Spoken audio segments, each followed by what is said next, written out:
An oligopoly means that there are few firms in an industry. A firm in an oligopolistic industry may produce products that differ from those produced by others in the industry, one soap or cereal different from other soaps or cereals, for example, or it may produce products that are virtually identical to products produced by others, such as copper or glass. Because there are only a few producers, sellers may have a significant control over the prices they charge. Because of their small numbers, firms in oligopoly must also pay careful attention to the prices charged by their competitors. For example, if one airline lowers its price, chances are others will follow. Because oligopolistic firms are often very large companies, it is often difficult for new firms to enter the industry and compete with the existing firms. But this being said, there can also be a number of small players in the market. So if we think of the soap industry, you might have a mom and pop operation producing perhaps environmentally friendly soap or a particular niche or a medicinal soap and so on. But definitely the industry is dominated by a few very large firms. One way to determine whether an industry is an oligopoly is to look at the concentration ratio for the industry, which is the percentage of total output produced by the largest firms. According to data released by the US Census in mid-2001, the four largest breakfast cereal companies were producing over 86% of the total amount of breakfast cereals in the United States. The breakfast cereal industry is considered to be highly concentrated and is therefore an oligopoly. As you've no doubt noticed, cereal producers spend a lot on advertising and use advertising as a way to compete with one another. This expensive form of non-price competition is common in oligopolistic industries that have differentiated products. Other examples of this type of oligopoly are cars, soaps, and airlines. Because advertising on a national scale is so expensive, this is a cost factor that serves to keep competitors out of the industry. When there's only a few major producers in the industry, there's a possibility of collusion. That is, firms may get together and try to set prices illegally. Therefore, oligopolies frequently come under the scrutiny of government regulatory agencies, such as the Federal Trade Commission. The FTC investigated the cereal industry in the 1970s and 1980s, but the case was eventually discontinued without action to break up the major companies. And of course, just because there are only a few major producers in an industry does not mean that collusion exists. A few firms can compete with each other as fiercely as a large number of firms. We'll look at some of the characteristics of an oligopoly in the following slides. Number of firms. We've discussed that there's a small number of large firms dominating the market, but that doesn't mean that we can't have tiny players coexisting. Relative size of firms. Each firm has a significant fraction of the market. Barriers to entry. There are large barriers to entry. They can be technical, legal, such as patents for pharmaceuticals, copyright, and financial barriers. Economies of scale. High startup costs. Large sums of money, often spent on product differentiation and advertising, and control of natural resources. Product differentiation. We've said that products may be homogeneous, such as oil, steel, cement, or differentiated, such as pharmaceuticals, breakfast cereals, cigarettes, and cameras. Market power. The economies of scale encourages market concentration and mutual interdependence, where decisions made by one firm affect the other firms in the industry. Now this will be really key, which we will follow up on, but this notion of mutual interdependence is definitely a key factor for oligopolies. Strategic behavior. It's based on the plans of action that take into account the rival's possible courses of action. So think of either playing a card game or chess, or even poker, where each player's actions are based on the expected actions and reactions of its rivals. So what you do is definitely influenced by how you think other people are going to act. Under oligopoly, firms planning their strategies make great efforts to guess the actions and reactions of their rivals in order to formulate their own strategy. In terms of market share of the largest four firms, so we call this the concentration ratio. The oligopoly we see is to the right of monopolistic competition, but to the left of a monopoly. And it's often difficult to characterize an industry as being a pure monopoly or pure monopolistic competition and so on. So we see that it really is a continuum. So the prisoner's dilemma is an activity we did in class where the class was split into two groups and partnered up with another person. Each was accused of a crime, but the police had insufficient evidence for a conviction. So what they did, having separated both prisoners, they visited each of them to offer them the same deal.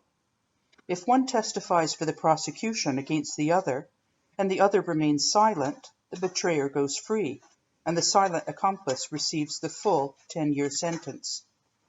If both remain silent, both prisoners are sentenced to only 6 months in jail for a minor charge. If each betrays the other, each receives a 5-year sentence. Each prisoner must make a choice of whether to betray the other or to remain silent. However, neither prisoner knows for sure what choice the other prisoner will make. So this dilemma poses the question, how should the prisoners act? When we brought the students back into the classroom and we saw how each of the partners behaved, it was really quite interesting to see. There wasn't one dominant strategy that played out at all amongst the students, and sometimes each of them stayed silent, sometimes they both betrayed, and sometimes one remained silent and one betrayed. So it was quite interesting to see how this played out. How we can relate this to economics is, let's say we think of two firms such as Coca-Cola and Pepsi, and they're selling, of course, very similar products. Each has to decide on a pricing strategy, and they best exploit their joint market power when both charge a high price. Each makes a profit of $10 million per month. If one sets a competitive low price, it's going to win a lot of customers away from the rival. Suppose its profit rises to 12 million and that of the rival then falls to 7 million. If both, however, set low prices, the profit of each is 9 million. So this is very much like the prisoner's confession and the strategy involved. The high price akin to keeping silent, called the former cheating and the latter cooperation. Then cheating is each firm's dominant strategy, but the result when both cheat is worse for each than if both cooperating. Oligopolies face definitely conflicting incentives. On one hand, there's the incentive to collude, and there's also the incentive to compete. The term collusion refers to an agreement between the firms to limit competition between them. Firms in oligopoly are especially concerned to limit price competition between them as much as possible. By colluding, firms reduce uncertainties resulting from not knowing how rivals will behave and maximize profit for the industry as a whole. Collusion can involve an agreement to divide the market between the firms in some specific way, such as according to market shares, or to limit quantity to be produced by the industry as a whole and therefore fix the price. The result involves limiting competition and increasing industry profits. There can also be the incentive to compete.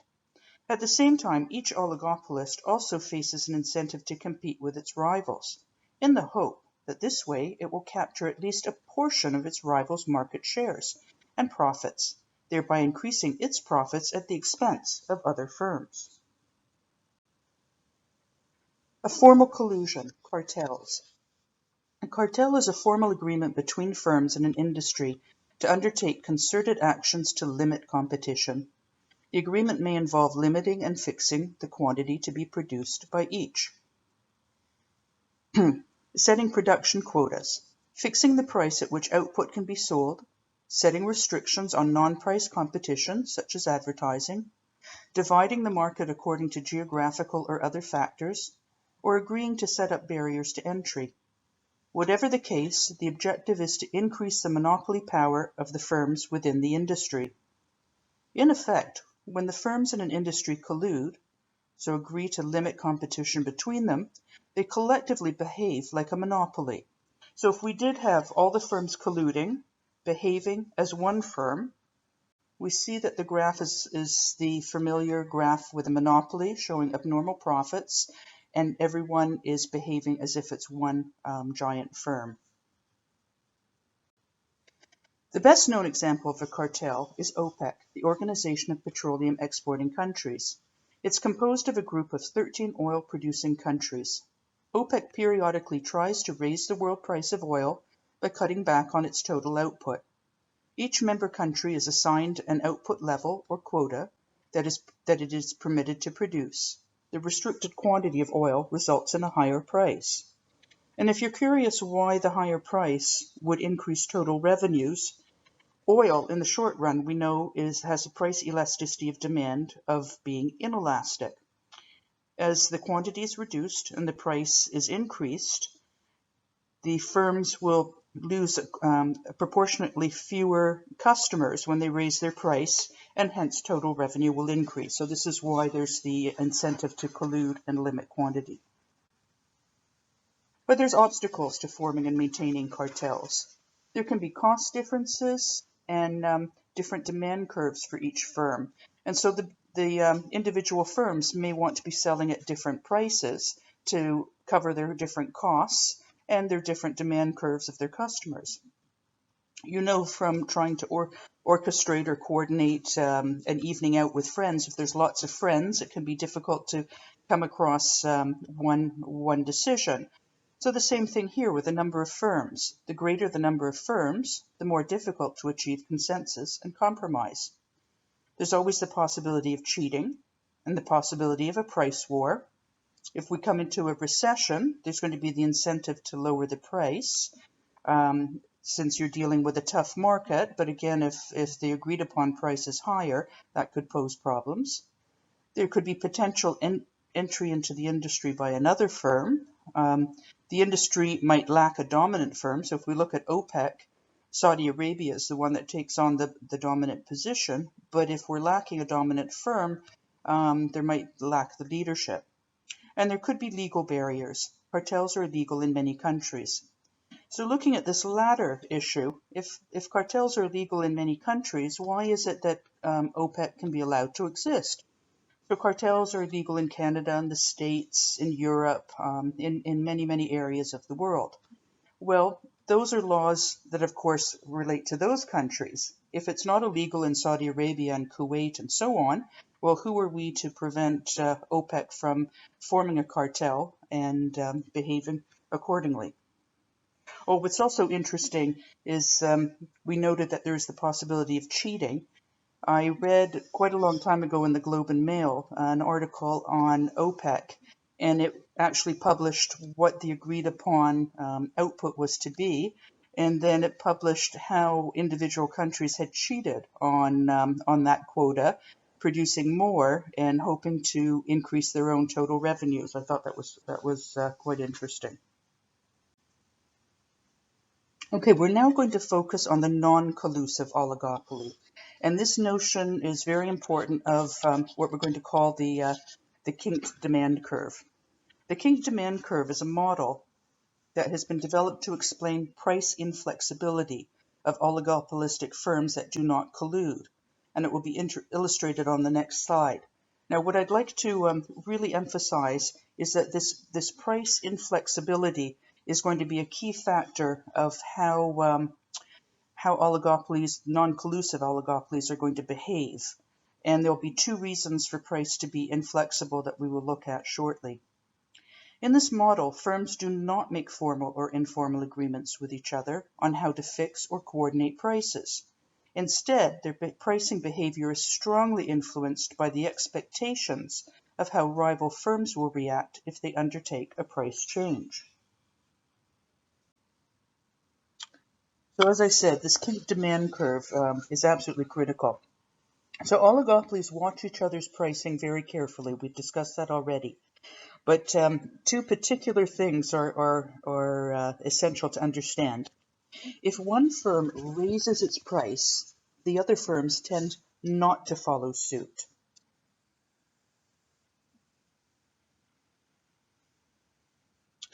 So therefore, demand is elastic. So let's look here. Let's call this the market price. If the firm raises its price above the market price, the other firms don't follow suit. So that means that this particular firm's customers will go to the other firms who have not raised their price. This individual firm, therefore, will lose a lot of customers, and we will see a rather flat demand curve at that point. Now, on the other hand, if one firm lowers its price, the others tend to lower their price. So what happens when you lower your price is that you're not going to pick up a lot of customers because everybody else is lowering their price as well. So demand tends to be inelastic. So we'll show that as being steep. So we'll call this the demand curve, which is also average revenue. So looking at this, if a firm raises its price beyond the market price, because they lose a substantial amount of customers, total revenue will decrease. If the firm lowers its price beyond the market price, total revenue again, because everyone else is lowering their price and you're not picking up many more customers, total revenue will again decrease. So what's key here to realize is that firms therefore tend not to compete on price but on other features. So just in summary, if the firm raises its price beyond the market price, if it lowers its price below the market price, total revenue in both cases falls. And so the firm tends to not compete, or the industry tends not to compete on price because they don't want, in particular, their total revenue to decrease. So let's say if we look at something like gas stations and non-price competition. I can't remember ever coming into a gas station and seeing, yay, we've got a sale, 25% off gas. Never seen it. They might do a promotion from time to time, but generally you do not see sales on the actual product of gas. So if we think gasoline stations, what do? Sometimes they have Tim Hortons. Sometimes they do promotions on snack food.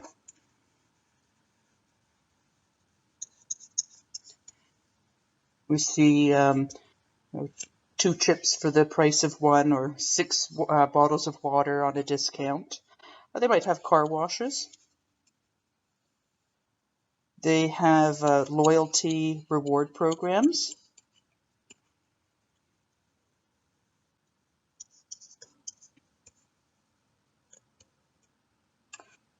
They might use something like the Speed Pass,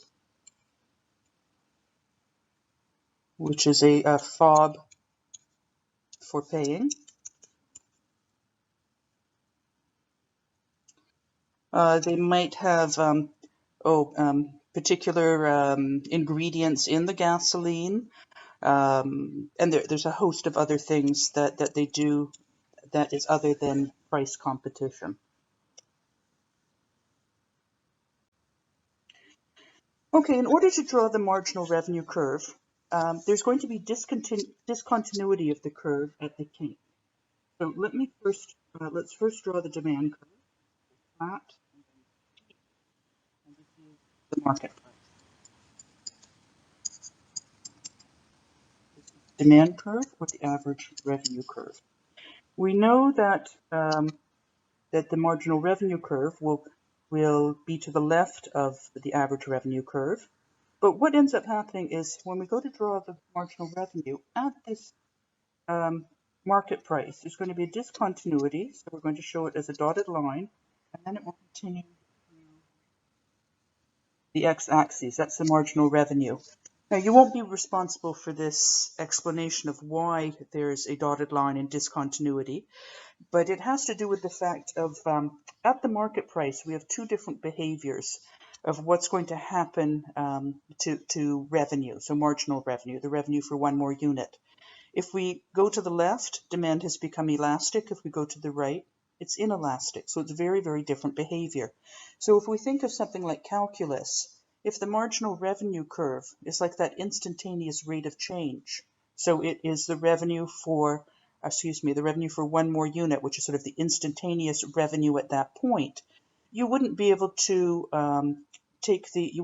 differentiate at the kink, because you would have two different behaviors depending on if price is increasing or decreasing. So hence the discontinuity at that point. As I say, you will not be responsible for that. But please keep in mind, this is how you draw the marginal revenue curve. Now, let's say we tie this into, again, the notion of why do prices tend to be rather rigid in oligopolies. So I'm going to draw the demand curve. And so this is the market price. And demand equals AR. I will draw the marginal revenue.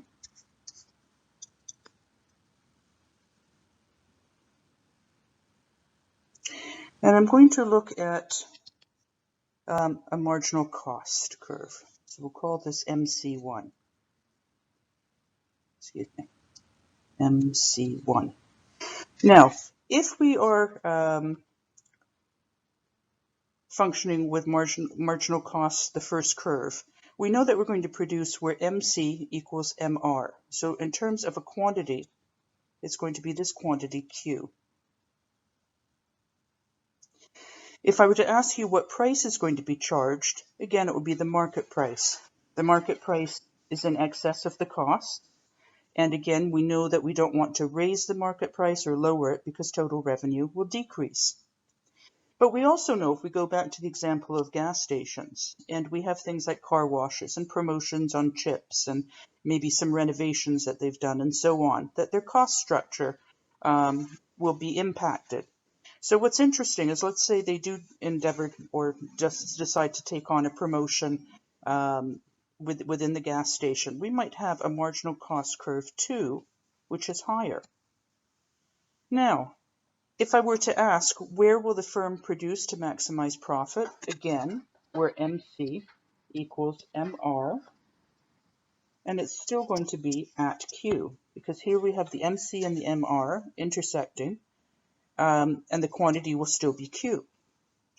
So where will the firm produce? At Q. Does the price stay the same at this quantity? Yes, because the price once again exceeds the cost, and we don't want to raise or lower the price because we know total revenue will be negatively impacted. So price does stay the same at this quantity. So the answer is yes. So this is the second reason why the industry tends to not compete on price. Number one was, if you raise or lower the price, total revenue falls. And number two is that you can play around with your cost structure within a certain area, degree, without it impacting quantity or price. So hence we have price stability. And there is the graph drawn for you with two different cost structures. So the role of non-price competition in oligopoly. Oligopolies often have considerable financial resources due to their large profits, and with this money they can devote it to both research and development and advertising. This development of new products provides firms with a competitive edge. They increase their monopoly power. Product differentiation can increase a firm's profit position without creating risks for immediate retaliation. Because think, if you do spend money on research and development, you do develop new products, it's not as if a competitor can come into the market right away and compete with you with the same product. It's going to take time and resources for them also to develop such a product. So a typical IB question would be, why does an oligopoly engage in non-price competition? So I'll let you read this, but we have looked at the two reasons why.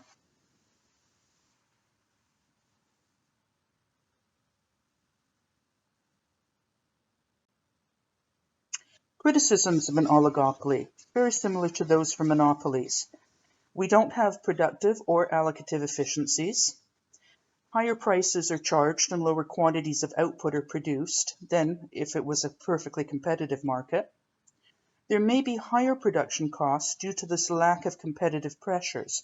So if you're not under the gun to compete fiercely with other firms, you might lack that incentive to keep costs low. The firms might be less technologically innovative for the same reason that they don't face the same level of competition, and they contribute to a more unequal distribution of income. In addition, it can be argued that oligopolies might even be less socially desirable than monopolies. Monopolies are often hauled into court. Antitrust laws are an issue, and the courts may try to break up their monopoly power and make them more competitive. But in the case of an oligopoly, if they're acting with collusion and they're acting as one firm, first of all, you have to prove that indeed collusion has taken place before you can try to break up their power, and this can be very difficult to do. Benefits of an oligopoly. They can achieve economies of scale because of their size. This can lead to lower production costs and perhaps lower prices for the consumer. We can have product development and technological innovations due to these large supernormal profits from which research funds can be drawn.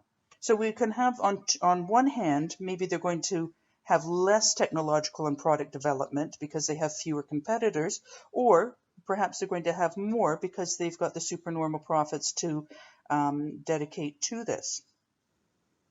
Technological innovations that improve efficiency and lower costs of production might be passed on to consumers in the form of lower prices. So over and above the benefits of oligopoly that are similar to monopoly, monopoly also offers the following advantage.